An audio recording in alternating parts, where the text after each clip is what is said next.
All right, nephews. Welcome to Scroll 92. It's your favorite unk. It is currently 11:08 in the morning, and I'm sitting here at work. Just got here. Got a little time before people start coming in and asking me questions I don't spiritually feel like answering. So I said, you know what? Let's scroll. Before I get into anything, make sure you follow the scrolls wherever you're listening. And if you're listening on Spotify, leave a rating. That helps this thing grow. But anyways, bro, let me tell y'all something. Ever since that trip to Atlanta, I'm fucking back. No cap. And I mean that in every way. Mentally. Spiritually, socially, emotionally. Nigga, I feel like somebody turned the saturation back up on my life. Life got color again. The world feel light again. The sun hitting my face, and I'm smiling back at that bitch. I feel like I'm entering another season of abundance. Not necessarily money abundance. Not yet. But life abundance. Options. People. Motion. Possibility. That feeling where it's like, oh yeah, shit can happen. And that alone will change your whole mood. So when I got back from Atlanta, the first thing I did was get a haircut. Which honestly was dangerous, because I was already high off life. Coming back from Atlanta, feeling like Unk the Explorer, emotional Palomino edition. Then I put a fresh haircut on top of that? Nigga, that's irresponsible. You don't give a motherfucker who already high extra crack. You don't do that.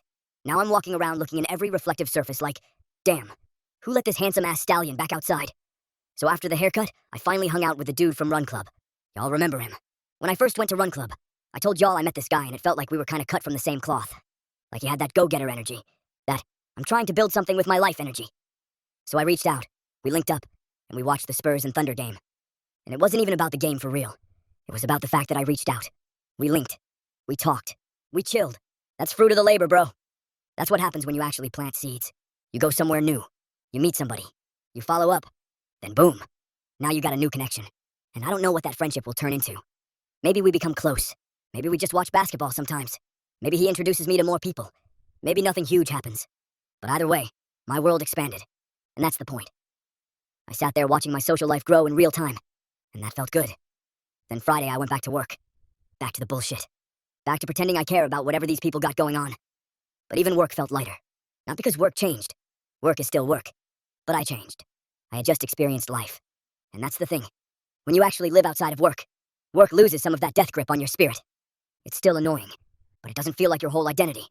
It's just a place you go to get money so you can go do more interesting shit. That's a healthier relationship with work. So Friday night, I didn't really do too much. I chilled, recovered, let the nervous system come back down. Then Saturday, I woke up and thought, if I can explore Atlanta like it's a whole new world, why can't I explore Nashville the same way? So I went to 12 South, which is funny because I walk around 12 South all the time. But this time, I decided I was actually going to go into the places I always walk past. Because sometimes your own city becomes invisible to you. You drive by the same bars, same restaurants, same streets, same people, and you stop seeing them as possibilities. So I said, nah, today we exploring. And instantly, I felt the difference. Atlanta had me around creatives, writers, bartenders with dreams, black people, weirdos, motion, flavor. 12th South? Nigga, this was Nash-fucking-ville. I don't think I saw another black person for like 45 minutes.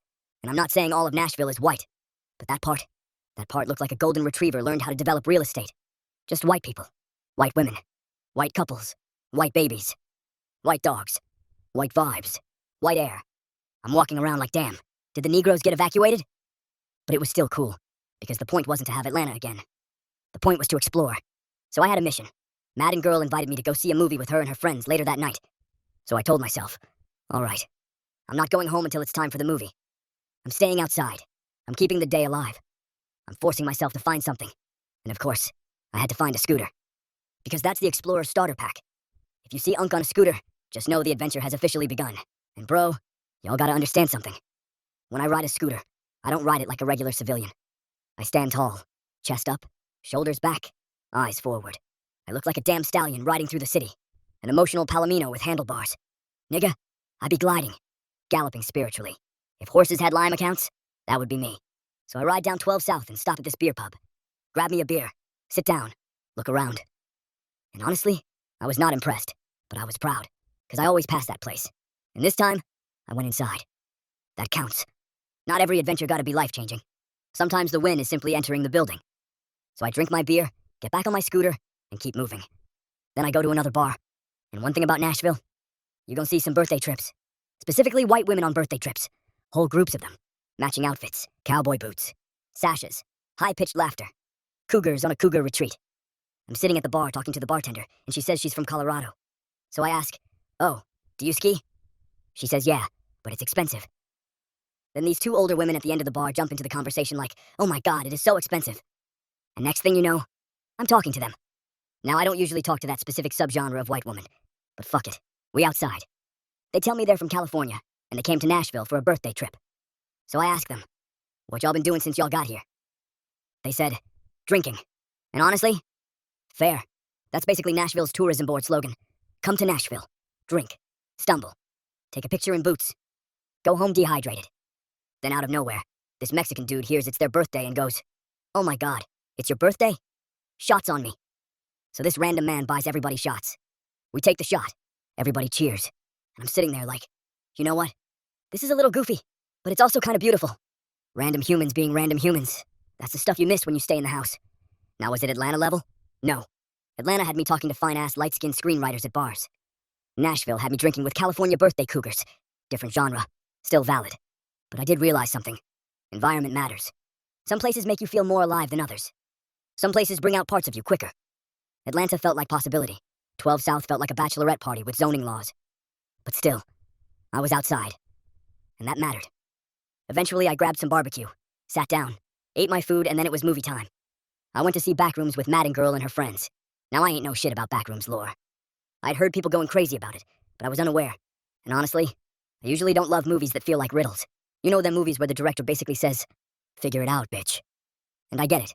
I make deep-fried logic. I like deep shit. But sometimes, nigga, I want clarity.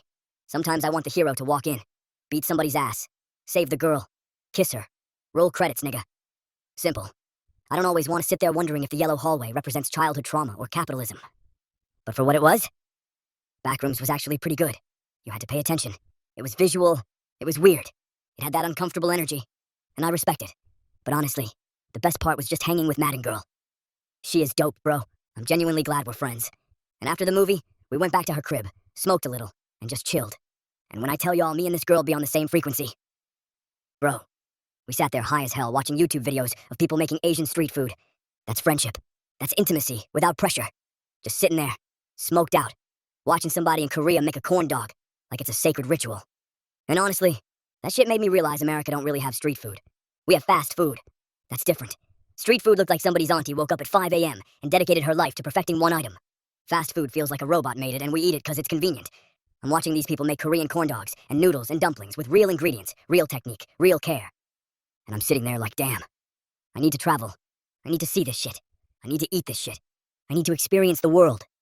That Atlanta trip really woke something up in me, because now exploration feels like the point, not a side quest. The point.